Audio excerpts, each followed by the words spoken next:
हमारे जो कुछ भी श्लोक हुए हैं उसमें कुछ स्पेसिफिक श्लोक जो है वो हमारे हुए हैं, आज हम उसके आगे जाके पढ़ने वाले हैं। सो कौन कौन से हुए हैं देखते हैं, एक सेकंड। हाँ, अष्टिलाभम घनम ग्रंथि करोति अचलम उन्नतम वाताष्ठीलेति साधमानम विन्मुद्रा नील संगकृत, ये हमारा पढ़ के हुआ है। विगुण कंडुली भूतो बस्तौ तीव्र व्यथो नीलः आविश्य मूत्रम भ्रमति सस्तंभोद्वेष्ट गौरवः मूत्रम अल्पाल्पम अथवा विमुच्यते सकृत्सृजन वात कुंडलिके तेषां मूत्रंतु विधृतं चिरन, ये जो है वो वात कुंडलिका के श्लोक है, वो भी हमारे हो गए हैं। उसके आगे आज हम जाके पढ़ने वाले हैं। न निरेति विबद्धम वा मुद्रातीतं तदल्परु विधारणात् प्रतिहतं वातोदावर्तितं यदा नाभेस्तत् अधस्तात् उदरं मूत्रम् आपूरयेत् तदा पुरात् तीव्ररुक् आत्मानम् अपक्तिं मलसंग्रहम्। तन मूत्र जठरम, मूत्र जठर क्या होता है वो भी हमारा पढ़ के हुआ है। उसके बाद में का जो शुक्राश्मरी है वो भी हमारा हुआ है। छिद्रे वैगुण्येन अनिलेन वा आक्षिप्तम अल्पम मूत्रं तद्बस्तौ नालेऽथवा मणौ स्थित्वा स्रवेत् शनैः पश्चात् सरुजं वाथवा रुजं मूत्रोत्संगस्य विच्छिन्नम तच्छेष गुरुशेफसः, ये मूत्र संग के जो श्लोक है वो भी हमारे हुए हैं। अंतर्बस्ति मुखे वृत्त स्थिरोल्प अंतर्बस्ति मुखे वृत्त स्थिरोल्प सहसा भवेत् अश्मरी तुल्यरुक् ग्रंथि मूत्र ग्रंथि उच्यते मूत्रितस्य स्त्रियं यातो वायुना शुक्रमुद्धतं स्थानात् च्युतं मूत्रयत प्राक् पश्चात् वा विवर्धते।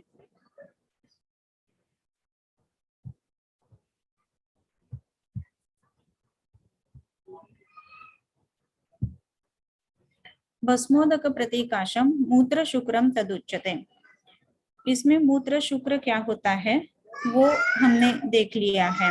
ओके, उसके बाद में जो है वो श्लोक जो मूत्र शुक्र के है वो उधर से हम स्टार्ट करते हैं। अश्मरी तुल्य रूप ग्रंथिर मूत्र ग्रंथि से उच्चते, ये हमने देखा था कि मूत्र ग्रंथि क्या होती है।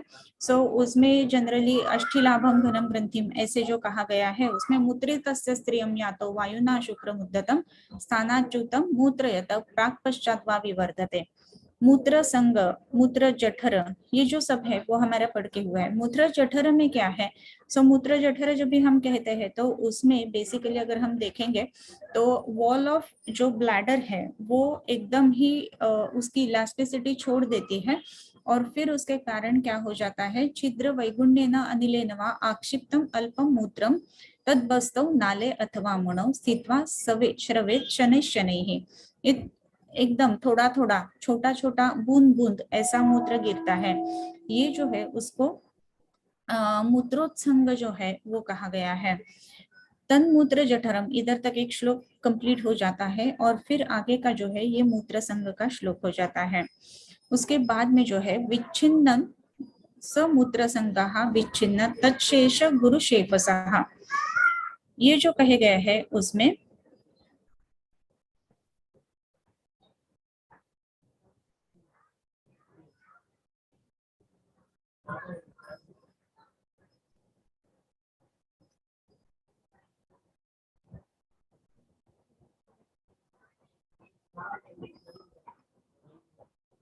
स्थित्वा स्रवेत् शनैः तत्पश्चात् सरुजम वा अथ नीरुजम, बाद में जो सरुज यानी शूल के साथ अथवा नीरुज यानी बिना शूल के साथ ऐसा जो पास होता है उसको मूत्र संग ऐसे कहा जाता है। स विच्छिन्नः तच्छेष गुरु शेफसः, उसको क्या हो जाता है, तच्छेष गुरु शेफसः ऐसे जब भी हम कहेंगे तो उसमें गुरुत्व आ जाता है शेफस यानी मेढ्र के एरिया में। ये जब भी हो जाता है तो उसमें गुरुत्व महसूस करता है पेशेंट। अंतर्बस्ति मुखे वृत्त स्थिरोल्प सहसा भवेत् अश्मरी तुल्यरूप ग्रंथि मूत्र ग्रंथि स उच्यते, अश्मरी की जैसी एक ग्रंथि उत्पन्न हो जाती है तो उसको मूत्र ग्रंथि ऐसे कहा गया है। ये मूत्र ग्रंथि क्या है? सो इसमें अगर हम देखेंगे तो अंतर्बस्ती मुखे वृत्तः स्थिरः अल्पः सहसा भवेत्, अचानक से ये उत्पन्न हो जाता है। और किधर है, तो बस्ती के अंतर्मुख में है। ये कैसा है, वृत्त है, यानी स्फेरिकल शेप में है। ये जो स्फीयर शेप में है वो कैसा है, स्थिर है, एकदम फटाक से बढ़ेगा ऐसा नहीं, थोड़ा थोड़ा ही बढ़ेगा, एकदम चल भी नहीं है, एक जगह पर वो स्थित है, इसी के लिए उसको स्थिर ऐसे कहा गया है। और सहसा भवेत, अचानक से मालूम हो जाता है, ऐसा होता है। सो ये कैसी होती है, तो अश्मरी तुल्य रूप ग्रंथि, अश्मरी के तुल्य ये ग्रंथि रहती है। सो अश्मरी तुल्य रूप ग्रंथि मूत्र ग्रंथि स उच्यते, उसको मूत्र ग्रंथि ऐसे कहा गया है। फिर उसके बाद में का जो श्लोक आता है वो है मूत्रितस्य स्त्रियम या तो वायुना शुक्र मुद्दितम। कभी कभी ऐसा हो जाता है कि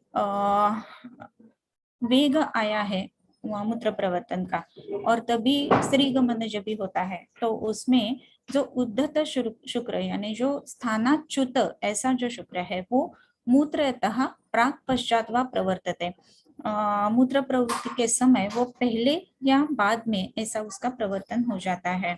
सो उसके कारण क्या हो जाता है, ऐसे अगर हम देखते हैं तो भस्मोदक प्रतीकाशम मूत्र शुक्र तदुच्यते। भस्मोदक ऐसा उसका स्वरूप है, वो मूत्र प्रवृत्ति के साथ प्रवर्तित होता है और इसी के लिए उसको क्या कहा गया है, सो प्राक और पश्चात ऐसा उसका स्वरूप है कि पहले वो प्रवर्तित हो जाता है या बाद में प्रवर्तित हो जाता है। सो ऐसा जो है वो क्या है, सो उसमें अगर हम देखेंगे तो मूत्र जो है वो भस्मोदक प्रतीकाशम ऐसे कहा गया है। भस्मोदक प्रतीकाशम मूत्र शुक्रम तदुच्यते ऐसा कहा गया है। अभी ये जो हम देखते हैं सो उसमें रूक्ष दुर्बल्य और वातात उदावर्तम शकृत्वदा,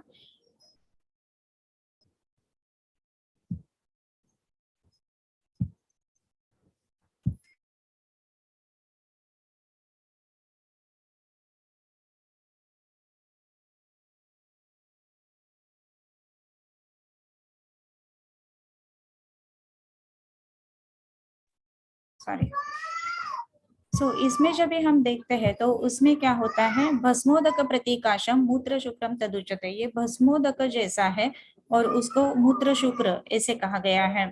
ये क्या करता है या फिर इसकी संप्राप्ति कैसी रहती है, ये अगर हम देखेंगे तो उसमें क्या है, तो कभी कभी ऐसा हो जाता है कि जब भी स्त्री गमन किया जाता है और उसी समय अगर मूत्र की प्रवृत्ति हो जाती है तो वो मूत्र जो धारण किया हुआ है वो उसके बाद में यानी शुक्र प्रवर्तन के बाद में या पहले उसका प्रवर्तन हो जाता है।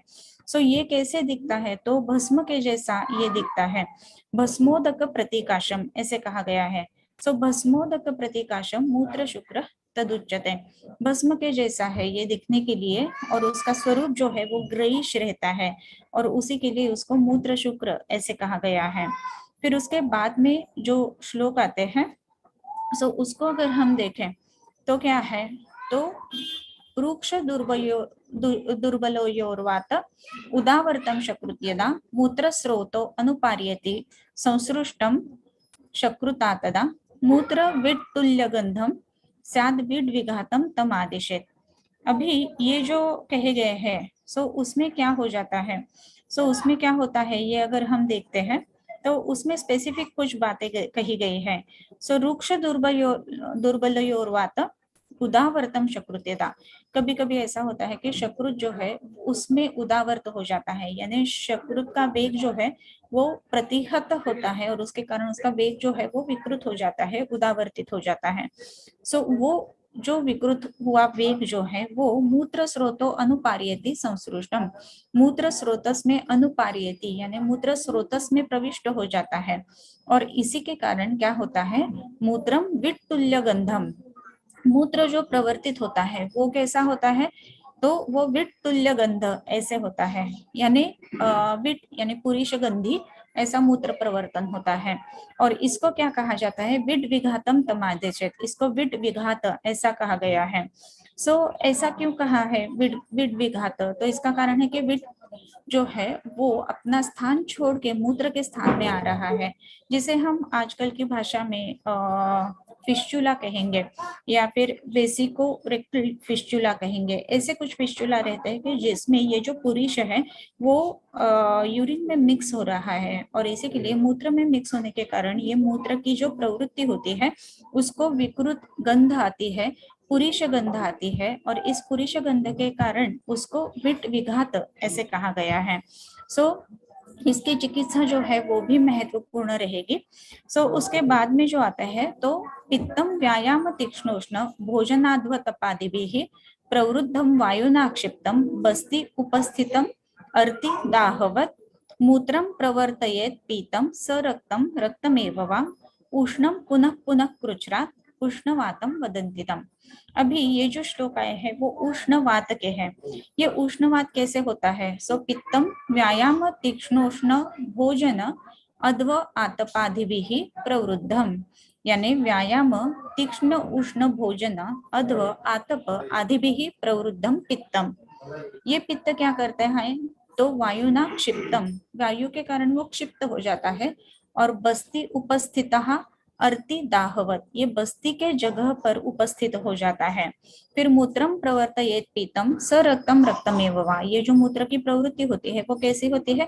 पीत वर्ण की, रक्त वर्ण की, या रक्त के साथ ऐसी होती है। उष्ण पुनः पुनः कृच्छ्रात् उष्णवातम वदन्तितम, पुनः पुनः उष्णता और मूत्र की प्रवृत्ति जो है वो उष्णत्व के कारण हो रही है, इसे उष्णवात ऐसे कहा गया है। अभी ये संप्राप्ति कैसी है? दो पद्धति की संप्राप्ति है। एक जो है वो पित्त का वर्धन हो रहा है, पित्त प्रकोपित हो रहा है, और वही पित्त जो है वो वायु जो है वो गति के कारण उसको खींच के बस्ती में ला रहा है। दूसरा जो है वो वायु की गति के कारण हो रहा है। पित्त प्रकोपित क्यों होता है? पित्त का प्रकोप जो है वो क्यों होता है? तो व्यायाम के कारण, अति व्यायाम अगर करते हैं तो भी पित्त का प्रकोप होता है। उसका दूसरा जो बताया गया है तीक्ष्णोष्ण भोजन, तीक्ष्ण और उष्ण भोजन के कारण भी ये पित्त प्रकोपित होगा। और अध्व आतप आदि भी ऐसे कहा गया है। अध्व बहुत ज्यादा पादगमन करने से, बहुत ज्यादा रास्ते पर चलने से ये जो पित्त है वो भी विकृत हो जाता है। उसके बाद में आतप आदि भी ऐसे कहा गया है। आतप आदि भी, आतप यानी बहुत ज्यादा अगर आप धूप में हो तो भी तकलीफ हो सकती है। आदि में इसमें क्या कहता है? बहुत सारे बातें आदि में आते हैं। अगर आप आधुनिक काल के नजरिए से अगर इसको हम देखें तो बहुत सारे जो इनफर्टिलिटी के, मेल इनफर्टिलिटी के जो पेशेंट है ना, उनमें ये लक्षण बहुत सारा मिलता है। जो लोग फर्नेस के पास काम करते हैं, जो लोग हीट के पास काम करते हैं, जो लोग बावर्ची है, बहुत ज्यादा गैस या फिर जिधर जिधर हीट रहते हैं उधर ये अगर करते हैं। दूसरी बात है कि कभी कभी नाइट ड्यूटीज रहते हैं, उस नाइट ड्यूटीज के कारण भी पित्त का प्रकोप हो जाता है। ये सब जो अलग अलग आजकल की हमारी जीवन शैली के कारण जो हो रहा है उसमें भी ये पित्त प्रकोप हमें जानना चाहिए।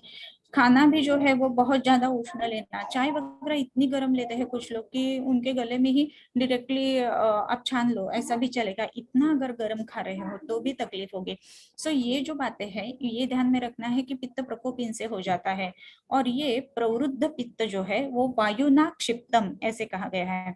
वायु के कारण क्षिप्त, क्षिप्त यानी फेंका जाता है, फेंका जाता है यानी इधर से लेके उधर जल्दी से डाल देना, इसको फेंकना ऐसे कहते हैं।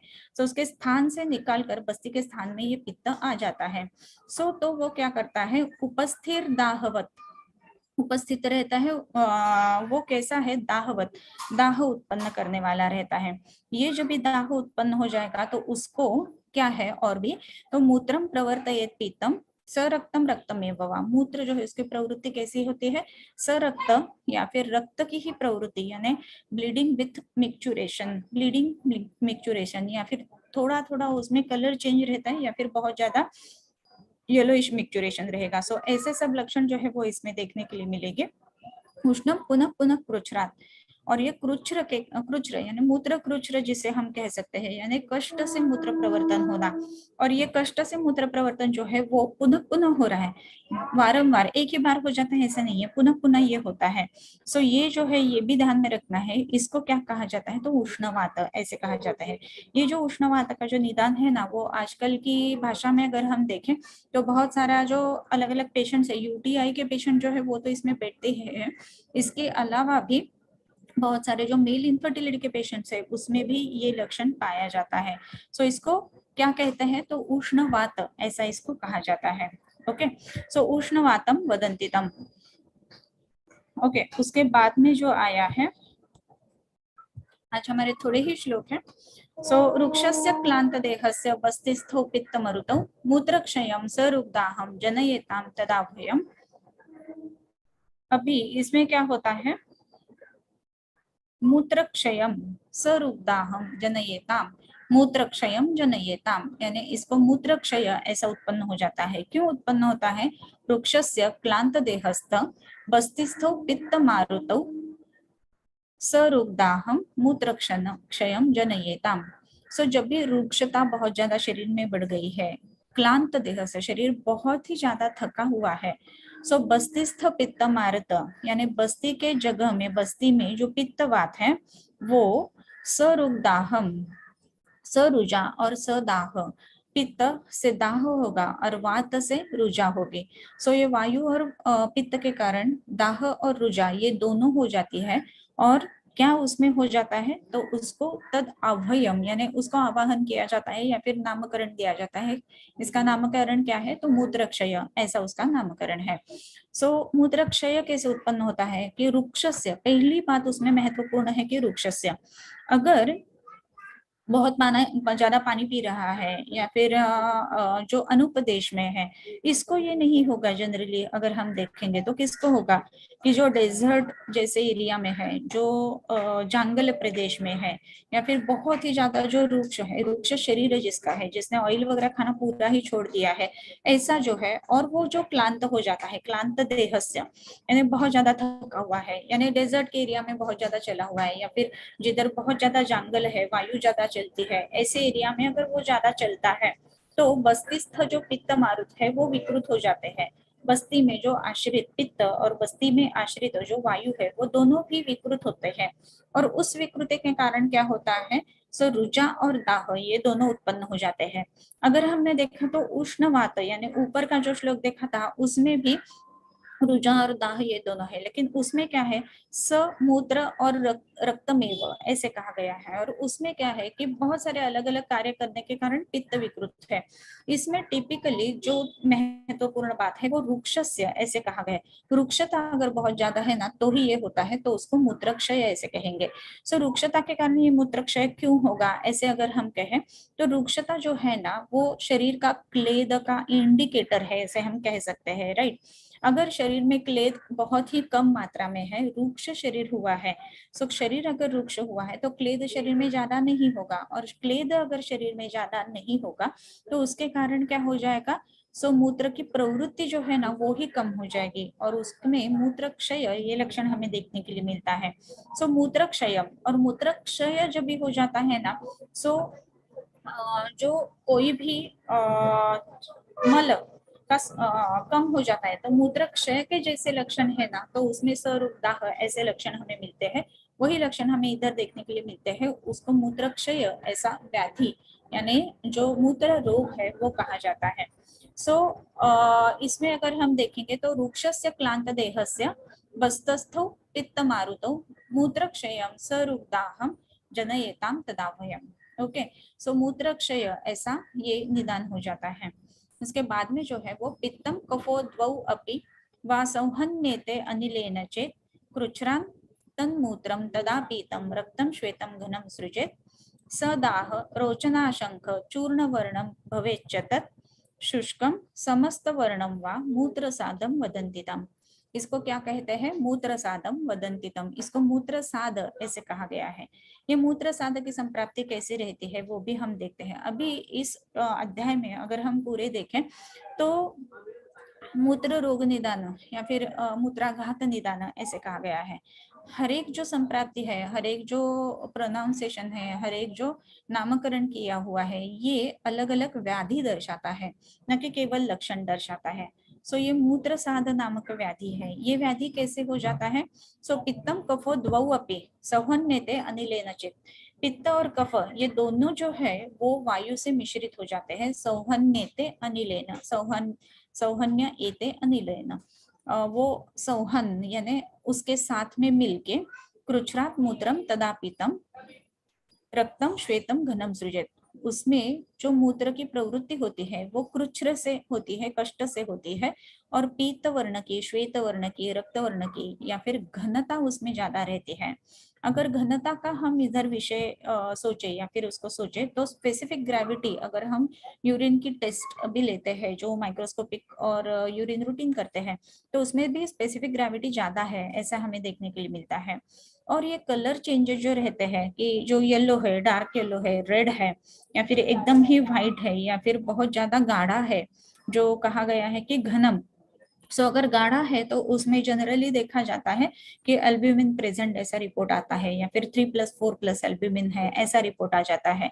ये अभी पीत या फिर रक्तवर्णी ऐसा अगर है तो उसमें आरबीसी भी फाउंड होने की उसमें संभावना रहती है। या फिर कभी कभी कलर जो है पित्त का वो ही रक्तवर्णी आता है, तो उसके कारण भी ये हो जाता है। सो ऐसे जो केसेस रहते हैं वो अलग अलग जो बस्ती है, तो बस्ती के अंदर का जो म्यूकोसा है, एपिथेलियल सेल्स है, वो ज्यादा शेड ऑफ होने के कारण भी मूत्र में घनता आ जाती है। सो ऐसी अगर बात है तो ऐसे शेड ऑफ क्यों हो जाएंगे? सो वात पित्त कफ ये तीनों भी इधर विकृत हुए हैं, या फिर पित्त और कफ विकृत होते के वायु से मिश्रित हो जाते हैं। सो उसके कारण इरोजन, या फिर जिसको हम करोजन ऑफ एपिथेलियल वॉल ऐसे कह सकते हैं, वैसे होता है। और इसमें क्या हो जाता है, रक्त की जो सॉरी मूत्र की जो प्रवृत्ति है वो रक्त वर्ण की, पीत वर्ण की, या फिर श्वेत वर्ण की, या फिर घन ऐसी हो जाती है। सो उसमें अगर एपिथेलियल सेल ज्यादा शेड ऑफ हो रहे हैं तो उसमें क्या होगा, तो दाह तो होगा ही ना, क्योंकि बस्ती को अभ्यंतर जो स्तर है वो अगर ज्यादा गिर रहा है तो उसमें दाह तो होगा ही। सो सदाहम रोचनाशंख भवेच्चतत ऐसा कहा गया है। सो सदाह, ये मूत्र जो है वो सदाह यानी दाह पूर्वक मूत्र प्रवृत्ति हो जाती है। और ये मूत्र प्रवृत्ति के समय उसका वर्ण कैसा होता है, गोरोचन या फिर शंख वर्ण का, या फिर सुधा, या फिर जिसको हम चूर्ण कहते हैं, चूर्ण वर्ण ऐसे कहा गया है। यानी सुधोदक जो है, यानी चूर्णोदक जिसको कहा जाता है, इसके जैसे ये मूत्र की प्रवृत्ति हो जाती है। ऐसे जो है ना ये सब जो है, सो उसको क्या कहा गया, समस्तम शुष्कम समस्त वर्णम वा। ये जब भी मूत्र प्रवृत्ति होती है ना, पीत वर्ण की है, रक्त वर्ण की है, या घन वर्ण की है, ऐसे जब भी होता है तो उसमें तीन प्रकार, जब भी मूत्र शुष्क हो जाता है तो उसमें तीन प्रकार का वर्ण देखने के लिए मिलता है। अगर पीतवर्णी मूत्र प्रवृत्ति हो रही है तो वो शुष्क हो जाती है, तो उसमें गोरोचन जैसा ये देखने के लिए मिलता है, स्वरूप देखने के लिए मिलता है। रक्त वर्ण की है तो उसमें जनरली शंख जैसा स्वरूप देखने के लिए मिलता है। और अगर श्वेत वर्ण की मूत्र प्रवृत्ति हो रही है तो उसमें चूर्ण जैसा, यानी जो सुधा या फिर चूना हम बोलते हैं, तो वैसा उसमें कलर देखने के लिए मिलता है, स्वरूप देखने के लिए मिलता है। सो ये बातें हमें हमेशा ध्यान में रखना चाहिए कि ये शुष्क होने के बाद कैसा है। सो मूत्र जो है, मूत्रे भी धावन्ति पिपीलिका ऐसा जो आगे का अध्याय आता है। सो मूत्र जो अगर जमीन पर गिरता है तो उसमें पिपीलिका आ जाती है। सो ये मूत्र जब भी जमीन पर गिरता है तो वो शुष्क होने के बाद में वो उसका स्वरूप कैसा होता है, ये इधर बताया गया है कि रोचनाशंख चूर्ण वर्णम वा ऐसे कहा गया है। शुष्कम समस्त वर्णम वा मूत्र सादम वदंतितम। इस विकार को मूत्र साद ऐसे कहा गया है। इस साद, साद यानी सन्न ऐसा शब्द आता है। सो ऐसा क्यों है, क्योंकि इधर दाह बहुत ज्यादा है, जिसको हम आजकल की भाषा में सिस्टाइटिस भी बोल सकते हैं। ऐसा ये व्याधि है जिसको मूत्र साद ऐसे कहा गया है। ओके, सो मूत्र सादम वदंतितम, आगे का श्लोक लेंगे। हाँ, इति विस्तरतः प्रोक्ता रोगाः मूत्र अप्रवृत्तिजाः निदान लक्षणैरूर्ध्वं वक्षन्ते अति प्रवृत्तिजाः इति विस्तरतः प्रोक्ताः। इस तरीके से विस्तार से इधर सब जो रोग है उसका वर्णन किया। लेकिन ये रोग कैसे है, तो मूत्र अप्रवृत्तिजाः रोगाः। अप्रवृत्तिजाः रोगाः, इसका मतलब ऐसा है कि जिसमें मूत्र की जो हम कह सकते हैं प्रवृत्ति है वो कम हुई है, मूत्र की प्रवृत्ति जो है वो उसमें ज्यादा है नहीं, या फिर मूत्र जो है वो ज्यादा करके प्रवर्तित नहीं होता है। ऐसे जो व्याधि है ये इधर हमने सब बता दिए। अभी आगे जाके हम कौन से व्याधि बताने वाले हैं, सो उसके आगे जो है अप्रवृत्ति यानी जिसमें आउटपुट कम है, ऐसे सब जो व्याधि है ये हम इधर देखते हैं। और आगे जाके हम जो आगे के व्याधि है वो देखेंगे कैसे, तो अप्रवृत्तिजाः निदान लक्षणैः ऊर्ध्वम, निदान लक्षण ये सब इसके हमने अप्रवृत्तिज रोग जो है वो देखे। उसके बाद में ऊर्ध्वम यानी आगे जाके वक्षन्ते अति प्रवृत्तिजाः रोगाः, इसके बाद में हम अति प्रवृत्तिज रोग ये देखने जाने वाले हैं। सो अप्रवृत्तिज रोग जो है जिसमें कि मूत्र जठर है, मूत्रसाध है, मूत्रोत्संग है, मूत्राश्मरी है, अष्ठीला है, ये सब हमने देख लिया। सो उसके बाद में जाके ज्यादा मूत्र प्रवृत्ति किसमें होती है वो रोग हम देखने वाले हैं। ये ज्यादा प्रवृत्ति मूत्र प्रवृत्ति वाले रोग कौन से रहेंगे, सो अर्थात प्रमेह, ये तो उसमें आएगा ही, इसके लिए आगे जाके प्रमेह का वर्णन इसमें आ जाता है। सो इधर तक जो है वो अप्रवृत्तिज रोग ऐसा शब्द इसमें आया है। सो जिसमें जिसमें यूरिन आउटपुट कम हो जाता है ना, ऐसे सब रोग इधर वर्णन किए हुए हैं। सो आउटपुट अगर कम है तो इसका मतलब ऐसा है कि इसका परिणाम जो है वो सिर्फ आउटपुट पर आ रहा है, या फिर इसका परिणाम जो है ना वो शायद जो किडनीज है या फिर रीनल फेल्योर के केसेस है, ये सब भी इसमें हम इंक्लूड कर सकते हैं, इन्वॉल्व कर सकते हैं। सो हमारा जो निदान है, जो पेशेंट हमारे पास बहुत बार क्रॉनिक रीनल फेल्योर करके आता है, सो उसमें हम जो जो निदान करते हैं ना, उसमें भी एक निदान शायद हमारा ऐसा हो सकता है कि ये मूत्राघात है। ये मूत्राघात का कौन सा प्रकार है, सो प्रकार ये अलग अलग वर्णन किए हैं, उसके अनुसार उसके हेतु के अनुसार ऐसे सब प्रकार इसमें हम देख सकते हैं। सो आज जो है ये इधर तक हम रुकते हैं, और प्रमेय का जो पहला श्लोक है वो भी हम पढ़ेंगे, और प्रमेय का पहला श्लोक देख के आज हम इधर ही समाप्त कर देते हैं आज का जो लेक्चर है वो। सो एक मिनट, हाँ अभी उसका ये नहीं है मेरे पास तो शेयर नहीं करते हो, सिर्फ हम फर्स्ट जो श्लोक है वो पढ़ेंगे। प्रमेहा विंशतिस्तत्र श्लेष्मतो दश पित्तः षट्चत्वारो नीलातेषां मेदो मूत्र कफावहम्। अभी इसके आगे जो है वो प्रमेय के वर्णन हुआ है। मूत्र रोग के 2 अध्याय बताए गए हैं, ऐसा सूत्र स्थान में द्वौ द्वौ मूत्र गे ऐसे कहा गया है। सो 2 जो अध्याय है उसमें से पहला अध्याय जो है वो मूत्र क्षय या फिर जिसमें मूत्र अप्रवृत्ति जो रोग है वो बताए गए हैं, और दूसरा जो है जो अध्याय प्रमेह का है उसमें मूत्र अति प्रवृत्ति जो रोग ये बताए गए हैं। सो आज हम इधर ही रुकते हैं। सो प्रमेह का पहला श्लोक हमारा पढ़ के हुआ है। सो प्रमेह का एक्सप्लेनेशन जो है वो नेक्स्ट लेक्चर से हम चालू करवाएंगे।